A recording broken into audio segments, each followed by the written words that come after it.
পৰিৱেশটো খুব ভাল দেখিছোঁ। লোকসভা নিৰ্বাচনতকৈ ভাল দেখিছোঁ।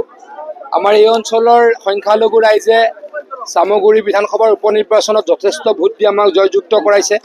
গতিকে জয়ৰ আমাৰ যি যাত্ৰা, এই যাত্ৰা অব্যাহত থাকিব বুলি মই আশা ৰাখিছোঁ আৰু যথেষ্ট ৰাইজৰ লগত কথা পাতিছোঁ। আচলতে মোৰ ভাষণ দিয়াতকৈ ৰাইজৰ লগত কথা বতৰাহে পাতিলোঁ। কোনোৱে ক'ব পৰা নাই যে এখন আঁচনি আমি ইয়াত দিয়া নাই, নগাঁৱত দিছোঁ, ইয়াত দিয়া নাই আমি ব্ৰহ্মপুৰত দিছোঁ, কোনোৱে ক'ব পৰা নাই। অৰুণোদয় হওক বা বিনামূলীয়া চাউলেই হওক বা আয়ুষ্মান কাৰ্ডেই হওক বা আমাৰ ছোৱালীয়ে পোৱা নিযুত মইনাই কওক, কোনোটো আঁচনি ইয়াত নাই পোৱা বুলি কোৱা নাই। গতিকে আমি সকলোৰে কাৰণে কাম কৰিছোঁ, সকলোৰে কাৰণে কাম কৰিম। সেইকাৰণে সাহসেৰে ভোট বিচাৰি আহিছোঁ।